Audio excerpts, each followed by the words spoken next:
say vocation, it means to me what God called you to do. What your mission here on earth is. To help others. Like, I'm called to help other people. Probably charity. For example, go to the Dominican Republic and do community service. Why do you think God wanted you to go on this trip with us? I think he felt that I needed a reality check. I kind of wanted to humble myself with school and sports and everything. You kind of get wrapped up in your own worries, and I wanted to devote myself to other people. What we did on this trip, we went to different villages and distributed clothes. We did a milk and egg ministry for the children. We built houses, and we also painted doors and walls. We did a lot of construction on this trip. Who are the people that live in the village? The people that live in this village and pretty much all of the villages out here in the cane fields are Haitian refugees that simply come over from Haiti looking for a better life. And they find refuge here in Villa Ascension and other villages like it.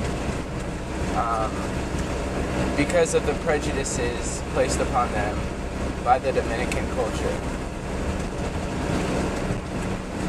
So, we just went to our first village. What was it like? It was a little shocking, Yeah. but it was cool to see it like in person. Yeah. You see that kind of stuff on TV, and then like you see it in person, it's like actually like, yeah. Real. Yeah. Real people too, huh? Yeah. How would you describe the poverty, and not just at Ascension, but at all the villages? Like, how would you describe it? Nothing.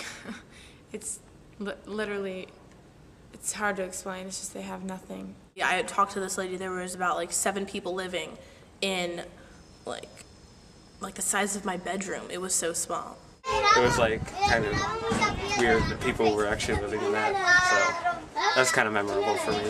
It smelled really bad and didn't look that fun. That a whole family had to stay in there, that's not fun either.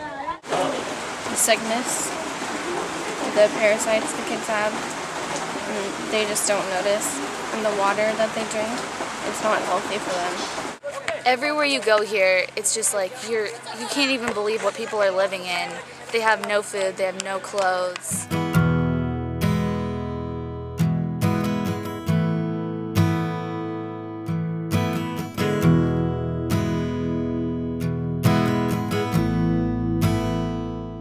What about our trip to the Mustard Seed, the home for the disabled children? The entire time everyone might be painting or doing a little cement or building a cement wall, and I was with Jonathan the entire time, and he was an interesting person probably because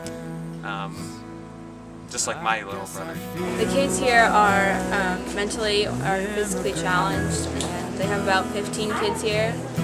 They range from 2 to 18, and some families put them here because they can't afford to take care of them, and some don't want them in their family.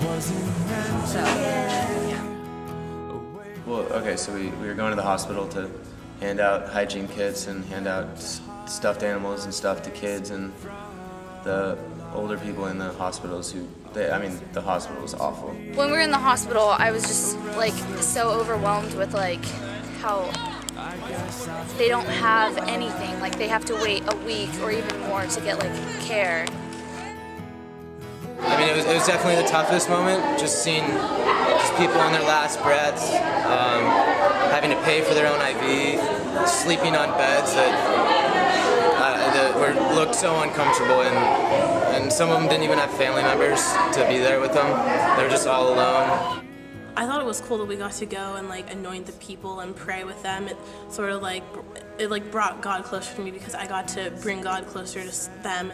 There was this one lady, she was just in there with just her kid, and he was young, he was like 3, and she was sick, but she kept asking us to sing for her, so we got the whole group to sing, and she was like the happiest person ever when we were singing, and she was clapping, and she told us that she thinks that we helped her get better by singing for her. And then we prayed over her after that, and she just started crying. She was bawling. Like I don't know, I guess we just really touched her, and that was just so cool to see that. One of the days in Villa Ascension, we had a feeding ministry. So right now we're going to feed the elderly first, and then so they can get all the food, and then later we're going to feed the children. The people allowed in the kitchen for that day were people sponsored by people like you and me. They just get a small bowl of, I think it was rice and chicken and a drink. So you'd put it on the table, and slowly they'd come in and they'd kind of just stare at their food and be like, well, like, I have food right now. But also, there are those people like outside that were trying to get in, and it just like made me wish that I could just pull out all this food and just like give it to them, because we don't have enough sponsors. It really hits you that you can't help everybody, and everybody needs help. And those two things don't match up. So the question comes, when you're staring at two little kids and you only have food for one of them, what do you choose? Let's talk about the garbage dump.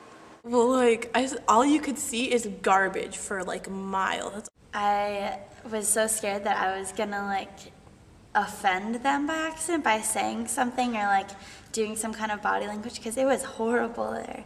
People from other villages would want to be there, and I was thinking, well, who would really want to be here?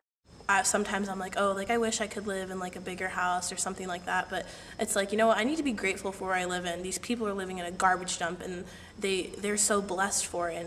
Was there anything